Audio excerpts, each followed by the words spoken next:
नमस्कार फ्रेंड्स, स्वागत है आप सभी का हमारे YouTube चैनल देसा एग्रीकल्चर एकेडमी पर। जैसा कि आप सभी लोग जानते हैं कि सुबह के 7 बज चुके हैं और आपकी महा मैराथन क्लास स्टार्ट होने वाली है। सो गाइज, देर ना करते हुए आप सभी लोग वीडियो को ज़्यादा से ज़्यादा शेयर कर दो ताकि आपके दोस्त, आपके साथी, आपकी फ्रेंड्स भी इस क्लास को ज्वाइन कर सकें, क्योंकि यह क्लास आपके आज के एग्ज़ाम के लिए मील का पत्थर साबित हो सकती है। तो बिल्कुल आप इग्नोर कतई ना करिएगा। एक एक प्रश्न आपके एग्ज़ाम के हिसाब से बहुत इम्पोर्टेंट है।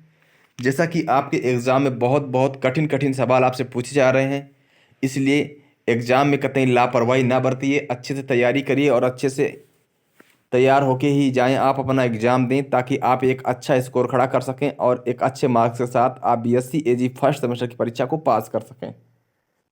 सो गाइज, इसी आशा और उम्मीद के साथ में क्लास को यार स्टार्ट करेंगे। उससे पहले आप सभी से विनम्र निवेदन है कि आप सभी लोग जितने भी नए फ्रेंड्स हो, जिसने चैनल को सब्सक्राइब नहीं किया, चैनल को सब्सक्राइब करके जुड़ जाइएगा। और शाम को 4:30 बजे हम फॉरेस्ट्री की जो पेपर है इसकी सटीक आंसर की को लेकर आएंगे आपके बीच में। सो गाइज, आप सभी लोग कतई देरी ना करें, तो स्टार्ट करते हैं क्लास को। आज की क्लास का पहला प्रश्न पढ़ेंगे। जल्दी से एक बार फटाफट लिंक को आप लोग सभी स्टडी ग्रुप्स में शेयर कर दो ताकि आपके दोस्त, आपके मित्र, आपके भाई भी इस क्लास को ज्वाइन कर सकें और यहाँ से 4 से 6 सवाल अपनी परीक्षा में लेकर उनको जाना ही जाना है। तो स्टार्ट करते हैं क्लास को, पढ़ते हैं क्वेश्चंस को। Question number 1, home gardening method most popular इन। क्या डियर विद्यार्थी की होम गार्डन बोले तो किचन गार्डन जो है, जो गृह वाटिका पद्धति है, वो सबसे अधिक प्रचलित है, वो किस राज्य में है? बताना है आपको इस प्रश्न का राइट उत्तर क्या होगा। किस राज्य में सबसे अधिक यह प्रचलित है, बताओ आप सभी लोग। डियर विद्यार्थी, राइट उत्तर हो जाएगा क्या केरल है, उत्तर प्रदेश है, राजस्थान या फिर देहरादून? सही उत्तर हो जाएगा क्या? सही उत्तर हो जाएगा ऑप्शन नंबर ए, यानी केरल। केरल इस प्रश्न का राइट उत्तर है, क्योंकि होम गार्डनिंग की बात कर रहा है, किचन गार्डन की बात कर रहा है। ये सबसे ज़्यादा कहाँ पे अपनाई जाती है पद्धति? तो यह अपनाई जाती है केरल में। कहाँ पे अपनाई जाती है? केरल में। क्वेश्चन नंबर 2 कि स्थानांतरित खेती को क्या कहते हैं? Shifting cultivation is also called. प्यारे बच्चों, शिफ्टिंग कल्टीवेशन जो है, यह खेती सबसे ज़्यादा कहाँ की जाती है? पूर्वांचल, पूर्वी इलाकों में की जाती है, नागालैंड जैसे एरिया में की जाती है। ठीक है ना। अब जो स्थानांतरित खेती है, इसको किन किन नामों से जानते हैं? तो देखो, स्थानांतरित खेती है, इसको अपन लोग शिफ्टिंग कल्टीवेशन भी बोल सकते हैं। इंग्लिश में देखो, शिफ्टिंग कल्टीवेशन जो है, शिफ्टिंग कल्टीवेशन है, इसको बोलते हैं स्थानांतरित खेती। इसको अपन लोग झूम खेती बोल सकते हैं, एक्स कल्टीवेशन कुल्हाड़ी खेती बोल सकते हैं, पौधु तमिल बोल सकते हैं, ऑल ऑफ द एबव। प्यारे बच्चों, राइट उत्तर हो जाएगा ऑप्शन नंबर डी, यानी ऑल ऑफ द एबव इस प्रश्न का राइट उत्तर है। अब स्थानांतरित खेती क्या होती है? यह खेती जो है आदि जो जनजातियां होती हैं उनके द्वारा की जाती है। जंगल को काट करके जो है पूर्वांचल इलाके, जैसे नागालैंड इलाका है, वहाँ के आसपास की जो जनजातियां हैं, मान लो वहाँ के जंगल को आसपास काट करके वहाँ पे खेती करते हैं। जब तक भूमि की उर्वरा शक्ति रहती है तब तक खेती करते हैं, और जैसे उर्वरा शक्ति क्षीण हो जाती है तुरंत वो उस जगह को चेंज कर देते हैं, अगेन दूसरी जगह पे खेती करने लगती है। इस प्रकार की खेती को अपन लोग शिफ्टिंग कल्टीवेशन या फिर स्थानांतरित खेती बोलते हैं। क्वेश्चन नंबर 3,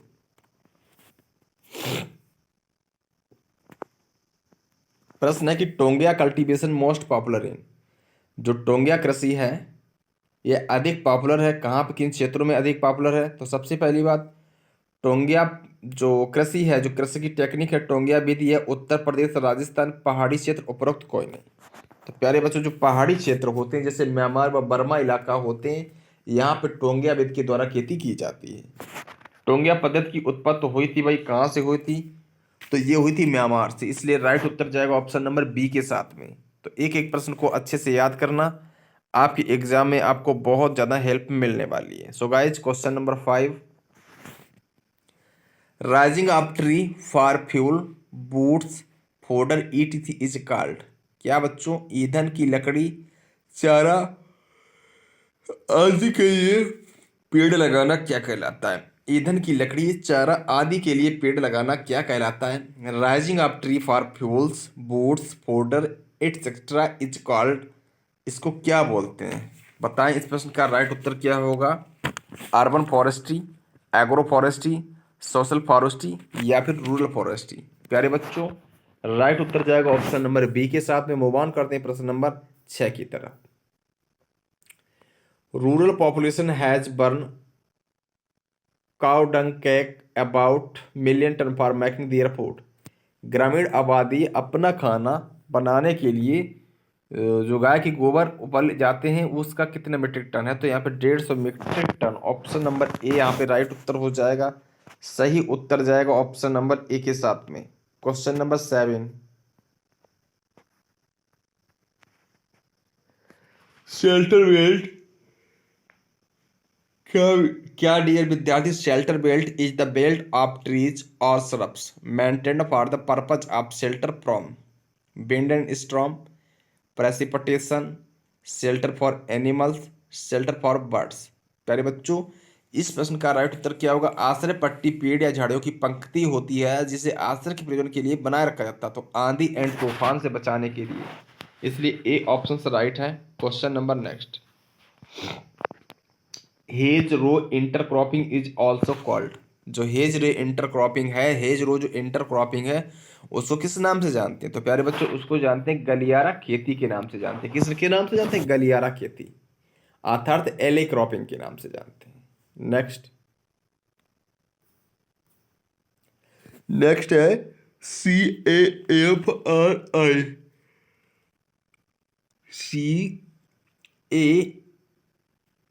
CAFRI मतलब CAFRI, central agro forestry research institute. और यह कहाँ पे स्थित है? यह स्थित है भाई झांसी में। कहाँ पे स्थित है? झांसी में।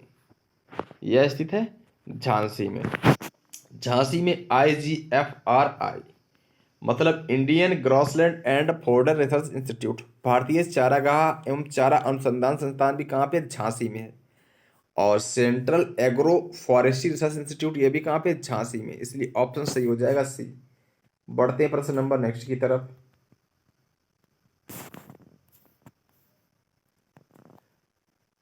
Central for social forestry and eco rehabilitation located at Dehradun, Jabalpur, Bangalore, Allahabad. बताओ भाई ये कहाँ पर स्थित? CSFER बताइएगा डियर स्टूडेंट, इस प्रश्न का राइट उत्तर क्या होगा? राइट उत्तर जाएगा ऑप्शन नंबर डी के साथ में, यानी Allahabad. Next, new national forest policy, new national forest policy declared in the year. नई राष्ट्रीय वन नीति वो कब लागू हुई थी गाइज? तो ये हुई थी 1952, 1980, 1988 या फिर 1992 में। तो नई राष्ट्रीय वन नीति मतलब new national forest policy declare हुई थी 1988 में, 1988। इस प्रश्न का बिल्कुल सही उत्तर है। बढ़ते हैं प्रश्न नंबर 12 की तरफ। India first the forest conservation act in the year. Bharat में वन संरक्षण अधिनियम जो है, भारत में जो वन संरक्षण अधिनियम है वो कब पारित हुआ था? 1980 में, 1988 में, 1990 में या फिर 2001 में? जो फॉरेस्ट पॉलिसी की बात कर रहा है यहाँ पे, नहीं नहीं, भारत में वन संरक्षण अधिनियम की बात कर रहा है तो 1980। जो इन इंडिया जो है यहाँ पे past the forest conservation act in the year 1980 में ये हुआ था। तो वन संरक्षण अधिनियम की बात करें तो 1980 आप सही कर देना, बिल्कुल सही उत्तर माना जाएगा। Botanical name of Arjun is, जो अर्जुन का वृक्ष होता है उसका बॉटनिकल नेम आपसे पूछा गया तो टर्मिनेलिया अर्जुना। राइट उत्तर जाएगा option number B. Next, botanical name of chir pine बोले तो चीड़, चीड़ का वनस्पतिक नाम क्या है? रॉक्स बर्गाई करके होगा, पाइनस रॉक्स बर्गाई। क्या बच्चों? Pinus rocks बर्गाई। इस प्रश्न का बिल्कुल सही उत्तर है। Option number B will be right answer है। The world wild life week is celebrated from, जो विश्व वन्यजीव प्राणी सप्ताह मनाया जाता है वो कब से कब तक मनाया जाता है? क्या विद्यार्थी? जो विश्व वन्यजीव प्राणी सप्ताह मनाया जाता है वो कब से कब तक मनाया जाता है? विश्व वन्यजीव प्राणी सप्ताह बोले तो वर्ल्ड वाइल्ड लाइफ वीक, ये मनाया जाता है 1 से 7 जुलाई। इसलिए ऑप्शन नंबर यहाँ पे एक सही हो जाएगा, यानी ए ऑप्शन से राइट है। 1 से 7 जुलाई, 1 से 7 जुलाई वन मनाया जाता है? 1 से 7 जुलाई विश्व वन्य जीव प्राणी सप्ताह। 1 से 7 जुलाई में नहीं ये मनाया जाएगा, वन महोत्सव मनाते हैं भाई। देखो 1 से 7 अक्टूबर यहाँ पे उत्तर सही होगा। 1 से 7 अक्टूबर विश्व वन्य जीव प्राणी सप्ताह की बात कर रहा है। विश्व वन्य जीव प्राणी सप्ताह की बात करेगा तो 1 से 7 अक्टूबर यहाँ पे सही होगा। जबकि वन महोत्सव की बात करें, क्या बच्चों, जबकि वन महोत्सव की बात करें तो 1 से 7 जुलाई यहाँ पे राइट उत्तर होगा। समझ लो, एक बार अच्छे से प्रश्न को समझ लो कि अगर हमसे बात करें विश्व वन्य जीव प्राणी सप्ताह की, मतलब बर्ड वाइल्ड लाइफ वीक, विश्व वन्य जीव प्राणी सप्ताह की बात करें तो 1 से 7 अक्टूबर, और जब वन महोत्सव की बात करते तो 1 से 7 जुलाई इस प्रश्न का राइट उत्तर माना जाता है। ठीक है। अच्छा, अधिक वृक्ष लगाओ आंदोलन किसने दिया था? अधिक वृक्ष लगाओ आंदोलन है, इससे संबंधित व्यक्ति कौन है? तो के.एम. मुंशी। कौन है भाई? के.एम. मुंशी ने एक अवधारणा दी थी, अधिक वृक्ष लगाओ। नेक्स्ट प्रश्न की तरफ मूव करेंगे हम लोग। पेड़ का आयतन जो है निर्भर करता है, volume of tree depends on, मतलब डीबीएच पर करता है, या टोटल हाइट पर करता है, या फॉर्म फैक्टर पर करता है, या ऑल ऑफ द एबव करता है। जो पेड़ का जो आयतन होता है वो निर्भर करता है, सभी पर निर्भर करता है। किस पर निर्भर करता है? सभी, यानी उपरोक्त सभी पर निर्भर करता है ये। In learning tree DBH is measured along the tree stem, uphill side, vertically, down slightly। तो झुके हुए पेड़ों में स्तन ऊंचाई परिधि मापते हैं, किसके द्वारा मापते हैं भाई? बताओ आप लोग, बताएं आप लोग इस प्रश्न का राइट उत्तर क्या होगा? बहुत सारे विद्यार्थी यहाँ पे उत्तर करेंगे गलत। क्या विद्यार्थी, बहुत सारे विद्यार्थी इस प्रश्न के उत्तर को गलत कर देंगे। आई थिंक ऊपर की तरफ यहाँ पे होना चाहिए, आई थिंक ऊपर की तरफ यहाँ पे होना चाहिए, आई थिंक ऊपर की तरफ यहाँ पे होना चाहिए। बिल्कुल, बताओ भाई, आप लोग कमेंट करिए फटाफट, फटाफट आप लोग कमेंट करें और बताएं इस प्रश्न का राइट उत्तर क्या होगा। बिल्कुल, सभी विद्यार्थी आंसर सही दे रहे हैं भाई। ऊपर की तरफ, बहुत बढ़िया, शानदार शानदार, सभी लोग अच्छे जवाब दे रहे हैं, बढ़िया। चलिएगा, ठीक है। ऊपर की तरफ सभी लोग अगर क्लास को ज्यादा से ज्यादा शेयर करके चलें प्लीज। सभी लोग क्लास को ज्यादा से ज्यादा शेयर कर दें बस। ऊपर की तरफ जो विद्यार्थी दे रहे हैं उनका उत्तर यहाँ पे सही है। बढ़ते हैं प्रश्न नंबर नेक्स्ट की तरफ। भारतीय वनों का औसत बढ़ता हुआ स्टॉक है, the average growing stock of the Indian forest is only, तो 62 घन metre per hectare. Option number सी यहाँ पे राइट उत्तर है। Next,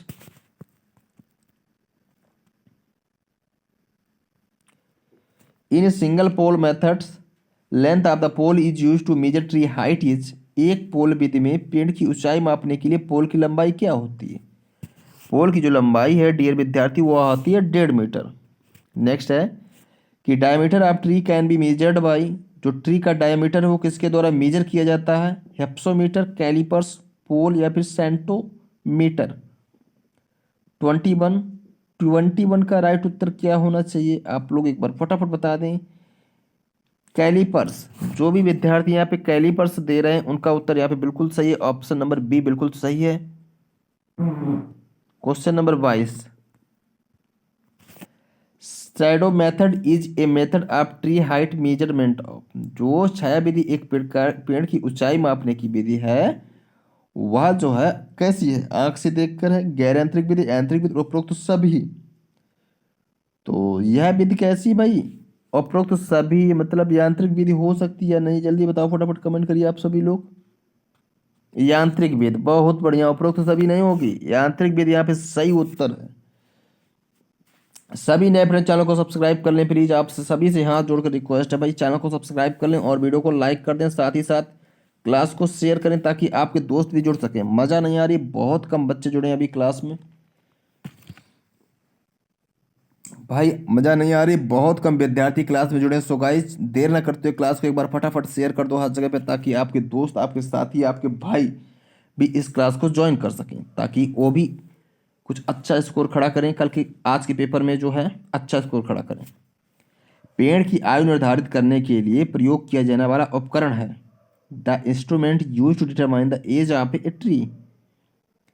अबनेबल, altimeter, relascope, Pressler borer. बताओ। 23। पेड़ की आयु निर्धारित करने के लिए प्रयोग किया जाने वाला उपकरण क्या है? Pressler borer. Option number right हो जाएगा D. D will be right answer है। नेक्स्ट।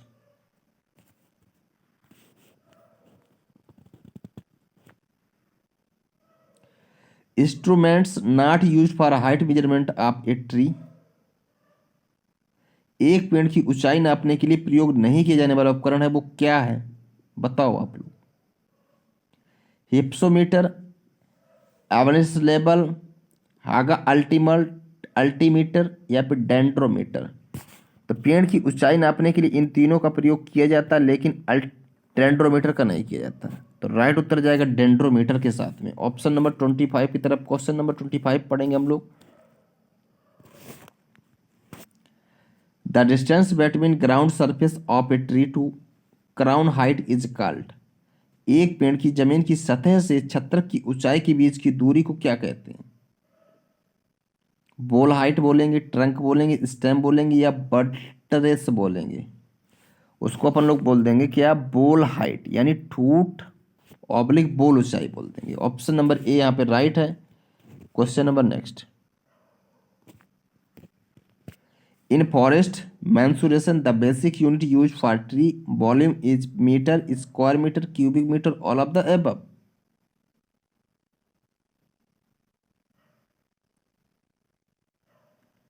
यहाँ पे राइट उत्तर हो जाएगा घन metre. Option number C will be right answer. Next.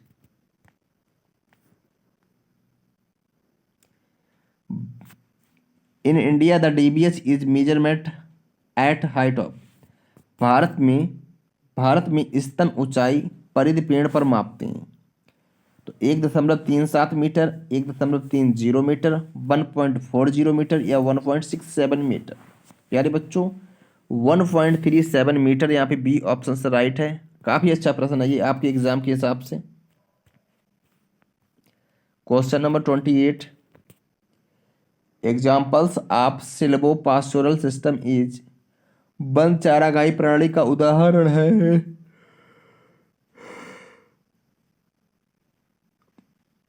सागौन तथा सूडान घास। जो सिल्वो पास्टोरल है, इसका मतलब क्या हुआ? पास्टोरल मतलब एक चारे वाली क्रॉप होगी, एक चारे वाली क्रॉप होगी तो वो गई सूडान घास हो गई पास्टोरल का मतलब। और सिल्वो मतलब एक वन वाली क्रॉप होगी, तो वन का वृक्ष कौन? सागौन। तो इसको अपन लोग बोलते हैं सागौन प्लस सूडान घास। राइट उत्तर जाएगा option number C. Next. Multipurpose tree given us. जो बहुउद्देशीय वृक्ष होते हैं वो हमें क्या देते हैं? केवल खाद्य पदार्थ, खाद्य पदार्थ चारा, खाद्य पदार्थ चारा तथा ईंधन लकड़ी, खाद्य पदार्थ चारा, ईंधन लकड़ी तथा लकड़ी उत्पाद। राइट उत्तर जाएगा ऑप्शन नंबर 29 का डी हो जाएगा। D will be right answer है। बढ़ते हैं प्रश्न नंबर नेक्स्ट की तरफ, यानी 30 नंबर प्रश्न की तरफ बढ़ेंगे हम लोग।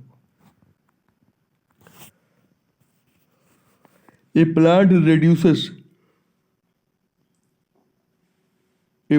reduces wind velocity up to times on height at leeward side। एक पौधा हवा के वेग के अनुपात को क्षेत्रों की ओर अपनी ऊंचाई का कितने गुना तक वायु वेग को कम कर देता है? तो ये कितने गुना कम कर देगा भाई, बताएं आप लोग। 24 से 30 गुना तक ही कम कर सकता है। ऑप्शन नंबर डी राइट है। World forestry day is celebrated on. 5 जून को क्या मनाते हैं? विश्व पर्यावरण दिवस। प्यारे बच्चों, पर्यावरण दिवस कब मनाते हैं? पर्यावरण दिवस मनाते हैं 5 जून को। 21 मार्च को मनाते हैं विश्व वानिकी दिवस। 22 मार्च को मनाते हैं विश्व जल दिवस। ठीक है, चलो।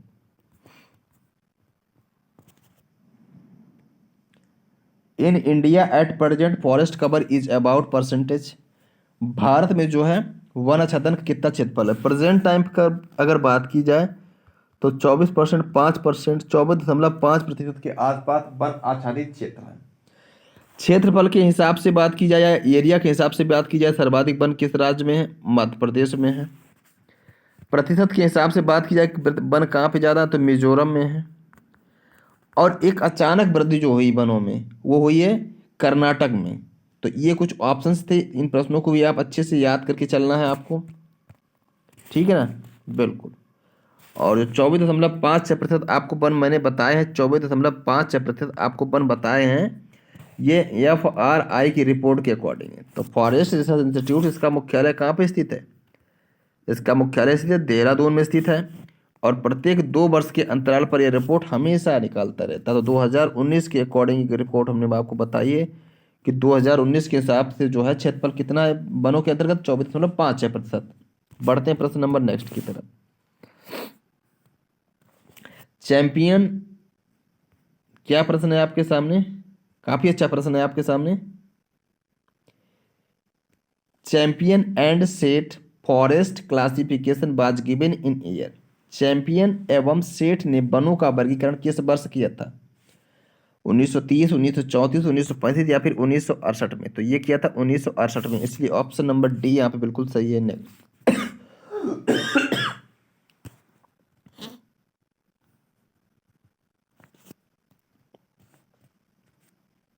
Number of major forest type available in India is. भारत में उपलब्ध वन प्रकारों की संख्या क्या है? 12, 14, 16 या फिर 18?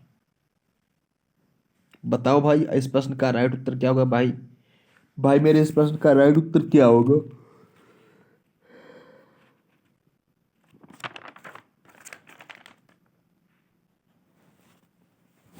तो इस प्रश्न का सही जवाब हो जाएगा ऑप्शन नंबर 16, यानी सी ऑप्शन से राइट है। वन महोत्सव किस वर्ष प्रारंभ किया गया था? जो वन महोत्सव है कब प्रारंभ किया गया था? 1950, 60, 1970, 1980 में। तो प्यारे बच्चों, जो वन महोत्सव ये 1950 को स्टार्ट हुआ था, यानी ऑप्शन नंबर ए यहाँ पे राइट है। Next, recreational forest are generally for the people of.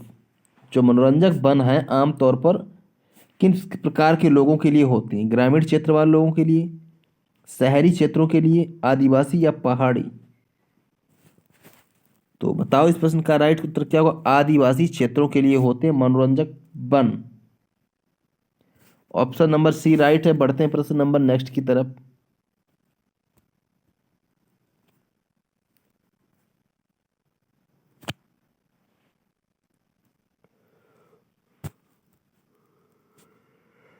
Force वर्ग एवं वेब वन वर्गीकरण का उदाहरण मुख्यतः किस पर आधारित है? वेजिटेशन मतलब वनस्पति पर है, क्लाइमेट पर है, या पोटेंशियल एवेपोट्रांसपायरेशन, या फिर इकोसिस्टम पर है? वनस्पति पर यह डिपेंड करता है, वनस्पति पर। ऑप्शन नंबर ए राइट है। 38। एक विदेशी प्रजाति जो भारत में अच्छी तरह उगाई जाती है उसको क्या बोलते हैं? बताओ। Exotics species which is well grown in India is teak, prosopis, eucalyptus, sal? सही उत्तर हो जाएगा यूकेलिप्टस। ऑप्शन नंबर सी यहाँ पे बिल्कुल सही है। बढ़ते हैं प्रश्न नंबर नेक्स्ट की तरफ। सभी लोग यार वीडियो को लाइक कर दो और चैनल कर लो subscribe. Silviculture is called agronomy of horticulture crops, agronomy of forest crop, agronomy of fibre crops, agronomy of fuel crops? तो प्यारे बच्चों, वन फसलों की खेती यहाँ पे राइट उत्तर हो जाएगा ऑप्शन नंबर बी। यहाँ पे बिल्कुल सही है। सही उत्तर हो जाएगा ऑप्शन नंबर बी। बढ़ते हैं प्रश्न नंबर नेक्स्ट की तरफ। 40 नंबर की तरफ बढ़ेंगे हम लोग। Seed produced by the tree is dispersed by. पेड़ द्वारा उत्पादित बीजों को प्रकीर्णन होता है हवा द्वारा, पानी द्वारा, गुरुत्वाकर्षण के द्वारा, उपरोक्त सभी के द्वारा? प्यारे बच्चों, किसके द्वारा?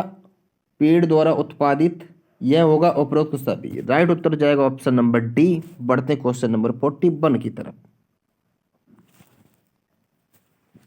Plant propagated by root suckers are called, क्या बोलते हैं उसको? रूट सकर्स के द्वारा प्रोपागेटेड होता है उसे क्या बोलते हैं? शीशम। शीशम के वैज्ञानिक नाम की बात की जाए तो डलवर्जिया सीसो।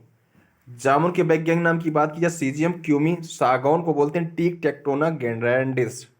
सागौन को क्या बोलते हैं? टीक यानी टेक्टोना ग्रैंडिस। नेक्स्ट, देवदार produce seed after every years. मतलब देवदार में बीज प्रत्येक कितने वर्ष बाद बनते हैं? 1 वर्ष, 2 वर्ष, 3 वर्ष या 3 से 6 वर्ष?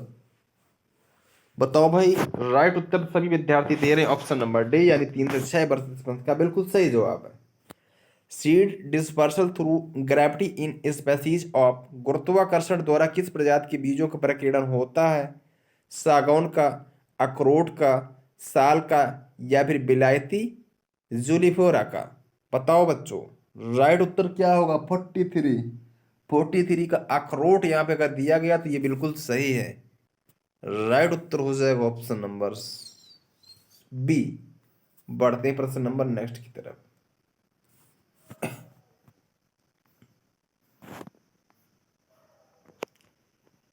Name of the tree species which embryo is not developed at the time of seed fail. पेड़ की उस प्रजाति का नाम जिसका बीज गिरने के समय भ्रूणपूर्ण विकसित नहीं होता। भ्रूणपूर्ण विकसित नहीं। चीड़, स्वाबुल, फैक्सीनम, floribunda, ज्यूनिपेरस, माइक्रोपोडा। 44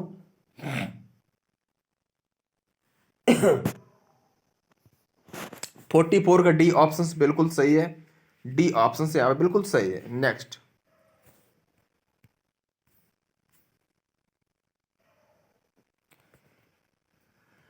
name of tree species which require light for better germination. उस वृक्ष प्रजाति का नाम जिसके अच्छे अंकुरण के लिए प्रकाश की आवश्यकता होती है। अमलतास, अर्जुन, सिरिस, सहतूत। बताएं आप सभी लोग। 45 का राइट उत्तर क्या होगा बच्चों? 45 का अमलतास, यानी जिसका वैज्ञानिक मतलब कैसिया फेस्टुला। Cassia fistula. अमलतास का वैज्ञानिक मतलब कैसिया फेस्टुला। फेस्टुला भी बोल सकते हो आप। अर्जुन का होता है टर्मिनेलिया अर्जुना, और सहतूत का होता है मोरस अल्वा। ठीक है, चल। Pollarding is done at the tree height of. Pollarding वृक्ष की कितनी ऊंचाई पर की जाती है? 1 मीटर, 1.5 मीटर, 2 मीटर या 4 मीटर? तो पोलार्डिंग की जाती है 2 मीटर की हाइट पर की जाती है। ऑप्शन नंबर सी राइट है। Next, a good seed production of a tree is depend upon. एक पेड़ में अच्छा बीज उत्पादन किस पर निर्भर करता है? वृक्ष की आयु पर करता है, सही बात है। जलवायु पर करता है, सही बात। क्षेत्र की आकार एवं जड़ क्षेत्र पर करता है। उपरोक्त सभी यहाँ पे सही हो जाएगा। राइट उत्तर जाएगा ऑप्शन नंबर डी। 48 देखते हैं हम लोग। Seed dispersal mainly through birds in the tree species are. पक्षियों द्वारा मुख्य रूप से किस वृक्ष प्रजातियों का प्रकीर्णन होता है? तो बरगद जैसी, बरगद, पीपल हुआ, गूलर हुआ, फाइकस स्पीसीज में ये होता है। ठीक है, ऑप्शन बी सही है। नेक्स्ट,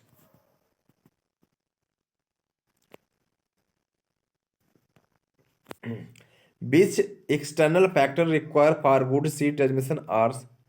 अच्छे बीज अंकुरण के लिए कौन कौन से बाहरी कारकों की आवश्यकता होती है? नमी की होनी चाहिए, बिल्कुल सही है।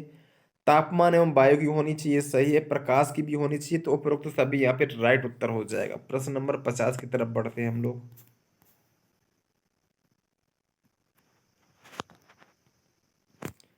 Drip from the large leaves is very for seedling establishment.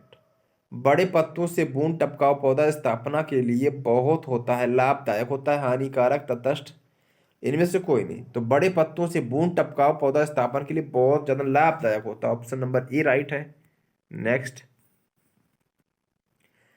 When seeding tree grown into a forest it is called. जब अंकुर वृक्ष होते हैं, वन विकसित हो, जब अंकुर वृक्ष वन में विकसित हो जाते हैं, जब अंकुर वृक्ष कोई अंकुरित होता है और वो वन में विकसित हो जाता है, तो इस कंडीशन को क्या बोलते हैं? उच्च वन, नवीन वन, रोपण वन या फिर कॉपिस वन? तो प्यारे बच्चों उसको प्लांटिंग फॉरेस्ट बोलते हैं, यानी रोपण वन बोला जाता है। ऑप्शन नंबर सी सही है। Next, poplar propagated by. जो पॉपुलर्स होते हैं, प्रोपागेटेड होते हैं, किसके द्वारा होते हैं? बताओ भाई, किसके द्वारा होते हैं? तो ये होते हैं गाइस, ये होते हैं तना कलम के द्वारा। ये होते हैं तना कलम, यानी बी ऑप्शन राइट है।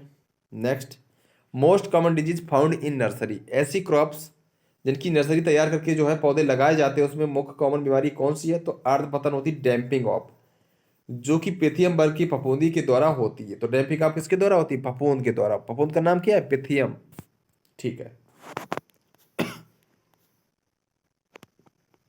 Seed of coniferous, seed of conifers tree are mainly dispersed by water, by wind, by gravity, by word। शंकुधारी वृक्षों के बीज मुख्य रूप से किसके द्वारा प्रकीर्णन होते हैं? जल द्वारा, हवा द्वारा, गुरुत्वाकर्षण या चिड़ियों के द्वारा? बताओ भाई, 54 नंबर है प्रश्न। तो ये जो प्रकीर्णन होता है ये हवा के द्वारा होता है। हवा द्वारा प्रकीर्णन को क्या बोलते हैं? एनीमोफिली। जंतु के द्वारा हो तो जूफिली, जल के द्वारा तो हाइड्रोफिली। चलो भाई next. Corbett national park is located in, जो कार्बेट नेशनल पार्क है, जो कार्बेट राष्ट्रीय उद्यान है, ये कहाँ पे स्थित है? उत्तर प्रदेश, उत्तराखंड, मध्य प्रदेश, गुजरात में। तो प्यारे बच्चों कार्बेट कहाँ पे? नैनीताल, उत्तराखंड में स्थित है। ऑप्शन नंबर बी यहाँ पे सही है। अल्पाइन प्रजाति जो है वनस्पति है, अल्पाइन जो वेजिटेशन है, ये कहाँ पे फाउंड है? तो यह कहाँ पे है भाई? हिमालयन क्षेत्र में। यह हिमालयन क्षेत्र में, इसलिए डी ऑप्शन से राइट है। Question number next. भारत में शंकुधारी वन कहाँ पे पाए जाते हैं?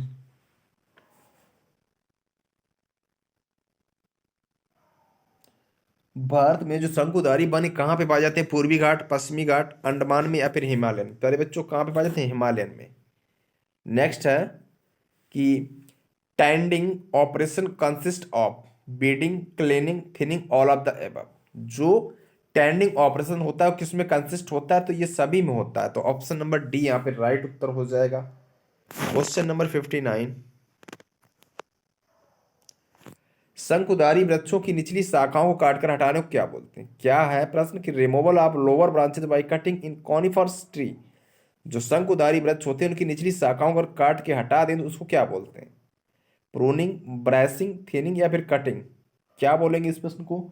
इस टर्म को क्या बोलेंगे बताओ भाई? प्रूनिंग बोल देंगे। प्रूनिंग यानी छटाई कटाई। ठीक है ना। चलो। Main object of tending operation in seedling plants free from. प्रबत्त जो प्रक्रियाओं का मुख्य उद्देश्य है बिजौला पौधों को स्पर्धा से मुक्त करना, उसको क्या बोलते हैं? वायु स्पर्धा, जड़ स्पर्धा, प्रकाश स्पर्धा, कोई नहीं। लास्ट और अंतिम प्रश्न आज की क्लास का, प्रबत्त प्रक्रियाओं में शामिल है भाई, इसको क्या बोलते हैं? ये सभी बातें क्या बोल सकते हैं?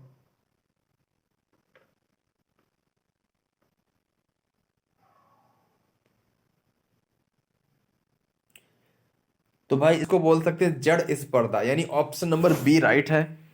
तो ये थे टॉप 60 प्रश्न जो हमने इस क्लास में कवर किए। आई होप आपको वीडियो पसंद आएगी गाइज। ठीक है। तो यार आज की वीडियो में यार यहीं तक। मिलते हैं नेक्स्ट वीडियो में अभी थोड़ी देर बाद जस्ट। तब तक के लिए नमस्कार, थैंक्स फॉर वॉचिंग।